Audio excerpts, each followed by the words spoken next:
wakaweza kushinda. Yobu Mwenyezi Mungu pigana vita hivyo ukaweze kumshindania, kwa sababu wewe ndiyo Mwenyezi Mungu. Wewe ndiye ambaye unastahili kuabudiwa. Wewe ndiye ambaye unastahili kupewa sifa. Wewe ndiye ambaye unapigania wanao, unarejesha ile ambayo iliweza kuibiwa, unarejesha ile ambayo iliweza kuliwa na nzige, katika jina la Yesu Kristo.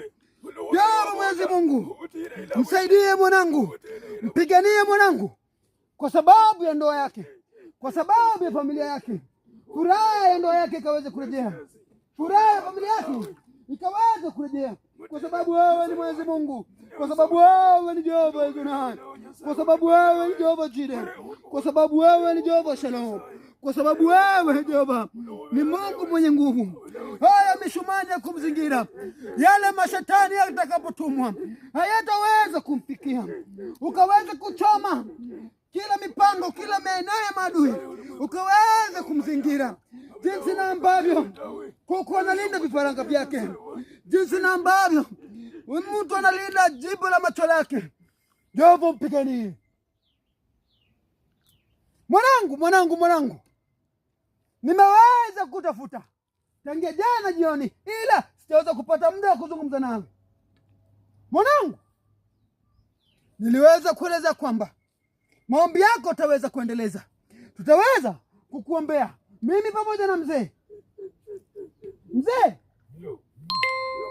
Zungumza na binti yako.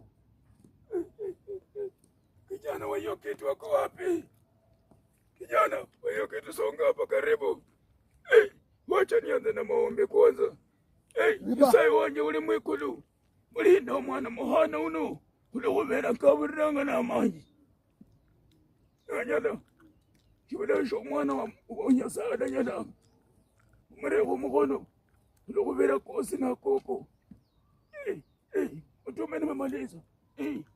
Binti yangu, unasikia jinsi na ambavyo mzee anakuombea usiku na mchana kwa sababu ya ndoa yako, ili mume wako akaweze kupata ufahamu, akaweze kuondoka kwa ile mitego ya wachawi.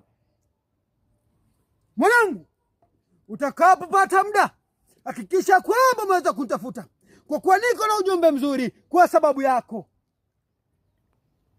Na mzee, Jehova Mwenyezi Mungu yuko mahali hapa. Jehova Mwenyezi Mungu anastahili kuabudiwa.